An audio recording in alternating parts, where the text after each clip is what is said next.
Entah berapa bisnis dan proyek yang sudah aku jalani selama 15 tahun terakhir.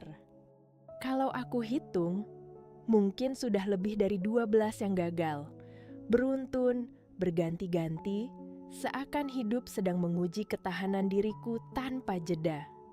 Ada satu yang berhasil memang dan menopang hidupku hingga kini.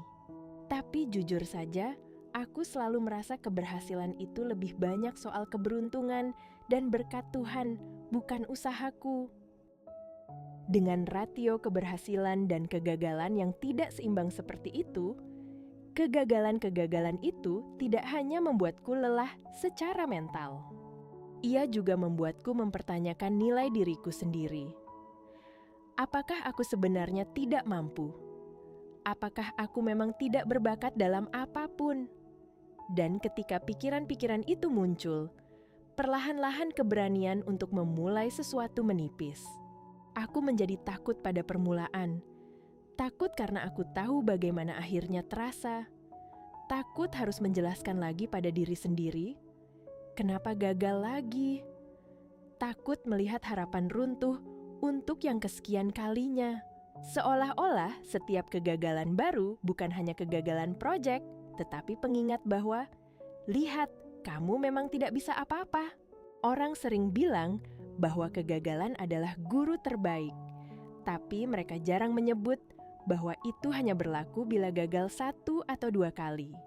Ketika kegagalan menumpuk, bertahun-tahun, berulang-ulang, rasanya bukan seperti guru, tetapi seperti pukulan bertubi-tubi ke arah yang sama sampai bagian itu memar. Orang yang gagal belasan kali bukan hanya kehabisan modal, tapi juga kehabisan percaya diri, kehabisan rasa aku mampu, kehabisan kemampuan untuk bermimpi tanpa takut tersakiti. Ada fase hidup ketika aku berhenti bertanya, apa proyek berikutnya? Dan mulai bertanya, apa gunanya aku mencoba lagi? Karena memulai berarti membuka pintu pada kemungkinan terluka lagi. Banyak yang tidak memahami ini. Mereka hanya melihat dari luar dan berkata, ayo mulai lagi, kamu pasti bisa. Tapi mereka tidak tahu bahwa luka yang lama tidak sesederhana itu. Ada trauma di dalamnya. Ada sejarah perih yang membentuk ketakutan itu. Lalu, bagaimana cara menghadapi kegagalan beruntun ini? Jawaban paling jujur adalah tidak ada cara cepat. Tidak ada buku, motivator, atau teori yang bisa menghapus rasa takut itu begitu saja. Tapi, ada beberapa hal yang bisa membuat beban itu menjadi lebih manusiawi. 1. Akui bahwa kegagalan beruntun memang traumatis. Kegagalan adalah pengalaman kehilangan, dan setiap kehilangan perlu diakui supaya bisa diproses. Kadang, kita tidak butuh nasihat. Kita hanya perlu mengatakan pada diri, aku terluka, dan itu wajar. 2. Memisahkan nilai diri dari hasil proyek. Ini hal tersulit. Ketika kita berkali-kali gagal, rasanya seperti ada data yang membuktikan bahwa kita memang tidak mampu. Padahal, proyek gagal bisa terjadi karena ribuan faktor yang tidak ada hubungannya dengan nilai diri.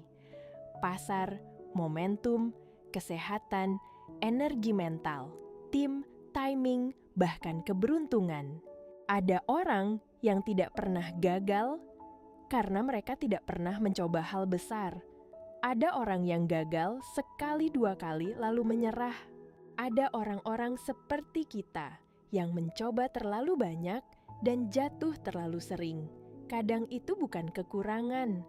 Kadang itu adalah bentuk kegigihan yang tidak semua orang punya. 3. Memulai ulang dengan definisi memulai yang berbeda. Dulu setiap permulaan terasa seperti deklarasi harus sukses, harus besar, harus membuktikan sesuatu. Tidak heran bebannya menakutkan. Sekarang aku belajar.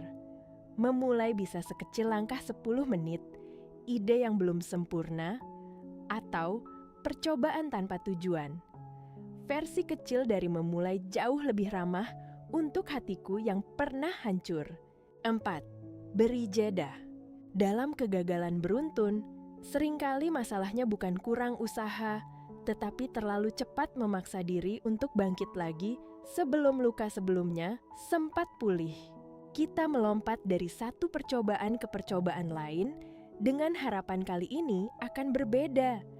Padahal yang kita bawa masih rasa lelah, takut, dan kecewa yang sama. Jeda memberi ruang untuk bernapas, untuk melihat kegagalan bukan sebagai bukti ketidakmampuan, tetapi sebagai sinyal bahwa ada bagian diri yang butuh dipulihkan terlebih dahulu. Kepercayaan diri, rasa aman, atau sekadar tenaga mental.